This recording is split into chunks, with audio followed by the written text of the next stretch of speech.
Practically وہ بے شک بابوں کو پکارتے رہے ہوں, قرآن میں انہوں نے ترجمہ ٹھیک کیا, تو میں اعلیٰ حضرت کی بات مان رہا ہوں, میں ان کا روحانی خلیفہ ہوں. چلیں, پہلا استاد احمد رضا بریلوی صاحب ہو گئے, اور باقی بس بتائیں. غلام سو سعیدی صاحب 2, اور غلام سو رضوی صاحب 3, پیر نصیر الدین نصیر صاحب 4, ہاں جی, ڈاکٹر اسرار صاحب 5, ہاں 5 استاد, غلام سو اپنا مولانا اسحاق صاحب, ڈاکٹر طیب قادری صاحب, بے شمار جس سے میں نے, الیاس قادری صاحب, جس سے جو پازیٹیو چیز میں نے سیکھی ہے. ویسے تو یہ کہتے ہیں جو بندہ آپ کو ایک حرف بھی سکھا دے وہ آپ کا استاد ہے. بالکل, وہ سارے استاد ہیں ہمارے. اچھا, یہ ابھی آپ نے مولانا الیاس قادری صاحب کی بات کی, پہلے آپ ان کی جماعت میں تھے. جب آپ ان کی جماعت میں تھے تب تک وہ ٹھیک تھے, اور تب تک آپ یہ بھی بات, ان کی کچھ باتوں کو بھی آپ فالو کرتے ہوئے نظر آئے. اب لوگ کہتے ہیں کہ جس نے اپنے استاد کے خلاف ہی کھڑا ہو گیا یہ بندہ.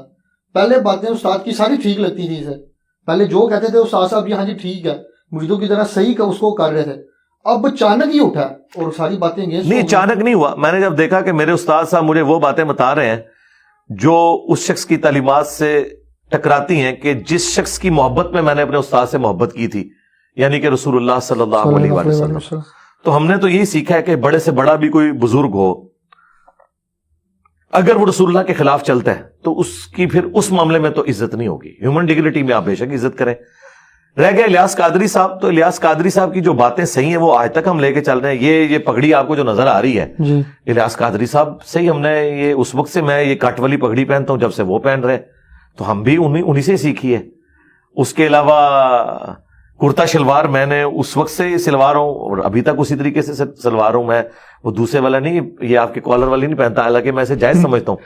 تو میں نے پازیٹیو چیزیں تو ان سے سیکھی ہیں. باقی جو عقائد میں اختلاف ہے تو وہ خود انہی تعلیم. دیکھیں, اگر الیاس قادری صاحب ٹی وی پہ بیٹھ کے یہ کہتے ہیں کہ قرآن کے بعد سب سے افضل کتاب بخاری شریف ہے, اور بخاری شریف میں نماز کا طریقہ وہ لکھا ہوا ہے جو شیخ عبد القادر جیلانی نے غنیۃ الطالبین میں لکھا ہوا ہے, یعنی رکوع میں جاتے وقت اور اٹھتے وقت رفع الیدین, اور خود الیاس قادری صاحب اس پہ عمل ہی نہ کریں, تو میں الیاس قادری صاحب کی بات مانوں یا بخاری شریف کی بات مانوں؟ وہ کہتے ہیں نماز تو یہ بھی ثابت ہے, اس طرح پڑھو اس طرح پڑھو. تو پھر وہ یہ کیوں کہتے ہیں کہ قرآن کے بعد سب سے افضل کتاب بخاری شریف ہے اگر اس پہ عمل نہیں کرنا؟ اور دوسری بات, وہ یہ نہیں کہتے یہ بھی ثابت ہے وہ بھی ثابت ہے, وہ کہتے ہیں جو ان کی عوام ہے وہ تو نہیں, وہ کہتے ہیں یہ منسوخ ہے, یہ مکھیاں مارنا ہے, یہ بغلوں میں بت رکھ کے آتے تھے, عوام کو انہوں نے یہ پڑھایا ہوا ہے. تو کیا بغلوں میں بت واقعی تھے؟ میں تو کہتا ہوں یہ اگر ہمیں کوئی حدیث دکھا دینا دنیا کی کسی کتاب میں, خواہ جھوٹی لکھی ہوئی ہو, ہم رفع دین چھوڑ دیں گے. اور دوسری بات, الیاس قادری صاحب اپنے آپ کو قادری کہتے ہیں. یہ قادر آپ کو پتا کس کی نسبت ہے؟ عبد القادر جیلانی کی. ان کی غنیۃ الطالبین میں تو نماز کا طریقہ رفع الیدین کے ساتھ لکھا ہوا ہے. تو الیاس قادری صاحب اپنے پیر کے مطابق نہیں چل رہے, تو مجھ سے کیوں ڈیمانڈ کرتے ہیں کہ میں اپنے پیر کے مطابق چلوں؟ وہ تو خود اپنے پیر کے باغی ہیں. ہاں اچھا, یہاں پہ آپ نے بات کی کہ اگر مجھے یہ حدیث دکھا دی جائے, یہ بات ایک بار آپ نے پہلے بھی کی تھی, اگر مجھے, یہ میرے خیال سے کوئی 10 سال شاید پرانی بات ہے, میں نے وہ کلپ سنا تھا, اس کے اندر آپ نے کہا تھا کہ اگر مجھے کوئی دکھا دے رفع دین وہ بت میں رکھ کے آتے تھے, تو میں چھوڑ دوں گا, میں اس کا فرقہ جوائن کروں گا. جی دکھا دیں, اگر یہ حدیث دکھا دی تو فرقہ جی ہاں جی, ٹائم قیامت تک ہے, سارے کوشچن کر کے دیکھ لو. صحیح.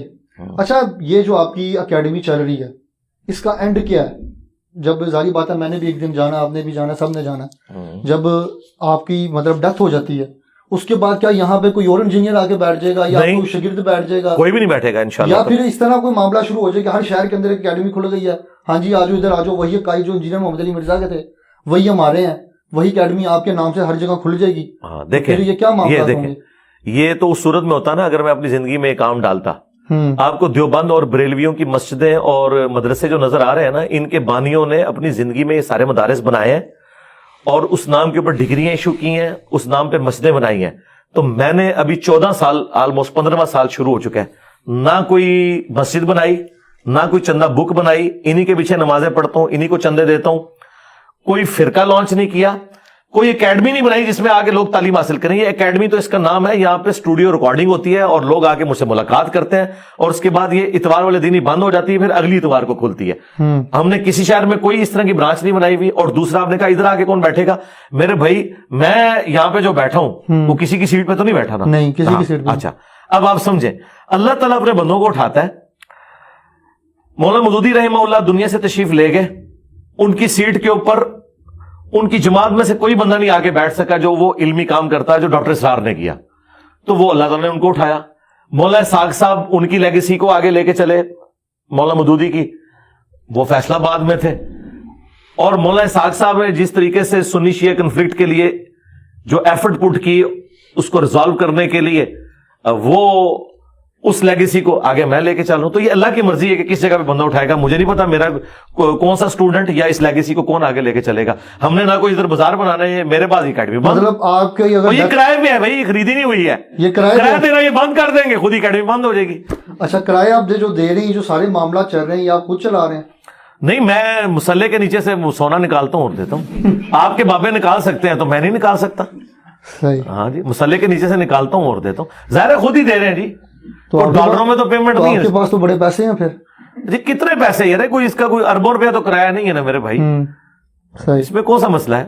اچھا, یہاں پہ ایک سوال اور, جو بابوں پہ بات ہو رہی ہے, آپ کبھی ثاقب رضا مصطفی صاحب کا کلپ لگا دیتے ہیں اور کہتے ہیں جی دیکھیں گے کیا کر رہے ہیں, اور کبھی آپ لگا دیتے ہیں وہ اپنے مصباحی صاحب کا لگا دیتے ہیں, کبھی آپ مفتی جمال الدین بغدادی کا لگا دیتے ہیں, ان کی تصویریں ساتھ لگاتے ہیں اور کہتے ہیں جی میرے ساتھ وہ بات کرے جس کی ویئرشپ بڑی زیادہ ہے. آپ فیس بک کے اوپر جو دعوت اسلامی کے سب کے ملینز میں فالوورز ہیں, فیس بک کے اوپر بہت سارے ایسے علماء جن کے ملینز میں فالوورز ہیں, یوٹیوب کے اوپر ان کے ذرا کم ہے, تو آپ کہتے ہیں میرے ساتھ وہ بندہ بات کرے جس کے ملینز میں فالوورز ہیں. وہ میں نے آپ کو شروع میں کہہ دیا نا کہ جو بڑا ہے نا وہ آئے, کیونکہ یہ ختم نہیں ہوں گے نا. یعنی اگر میں چھوٹوں کے ساتھ بیٹھتا ہوں, وہ کہیں گے یہ تو عالم ہی نہیں ہے. مفتی حنیف قریشی صاحب کو کیا جلالی صاحب عالم مانتے ہیں؟ وہ تو دونوں ایک دوسرے کو ناسبی اور رافضی کہتے ہیں, تو کیسے بیٹھ سکتے ہیں؟ ایک بندہ جس پہ سارے متفق ہیں نا, وہ مفتی منیب الرحمان ہے, اور وہ سب سے بڑا ہے.